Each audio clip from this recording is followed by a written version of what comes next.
মার্কিন হামলায় ইরানের পরমাণু স্থাপনা ধ্বংস হয়ে গেছে এমনটাই ভেবেছিল ওয়াশিংটন, কিন্তু সেই হামলার অবিস্ফোরিত বোমাই এখন নতুন সমীকরণের জন্ম দিচ্ছে বলে দাবি তেহরানের।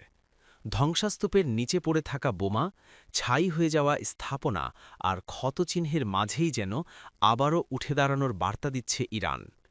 মার্কিন হামলায় ক্ষতিগ্রস্ত ইরানের পরমাণু কেন্দ্রগুলোর মাটির নিচে এখনও পড়ে আছে আমেরিকান বাংকার বাস্টার বোমা, এমন বিস্ফোরক দাবি তুলেছেন দেশটির পররাষ্ট্রমন্ত্রী আব্বাস আরাকচি।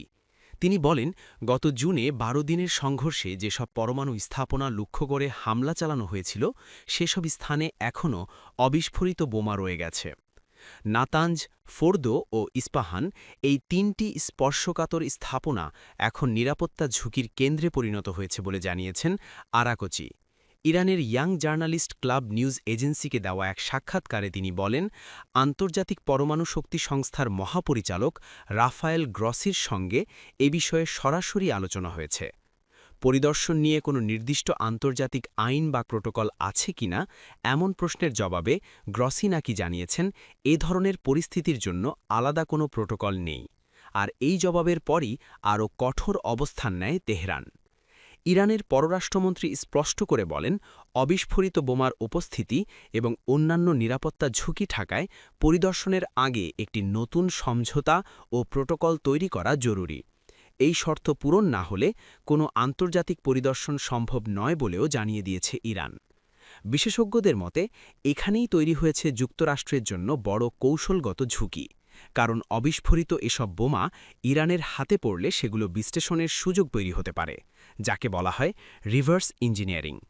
এতে করে বোমাগুলো কিভাবে কাজ করে, কোন উপাদান ব্যবহার করা হয়েছে, কোথায় দুর্বলতা আছে, এসব তথ্য বের করে আনতে পারে ইরানের বিশেষজ্ঞরা।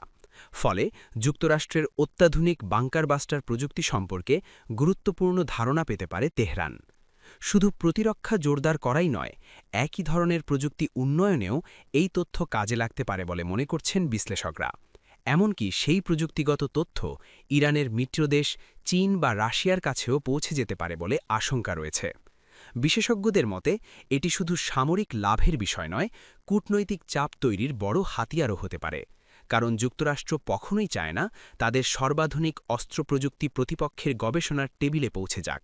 তাই তেহরান যদি অবিস্ফোরিত বোমা বিশ্লেষণের বিষয়টি আন্তর্জাতিক পরিসরে জোরালোভাবে তুলে ধরে, তাহলে তা ওয়াশিংটনের জন্য নতুন অস্বস্তির কারণ হয়ে দাঁড়াতে পারে।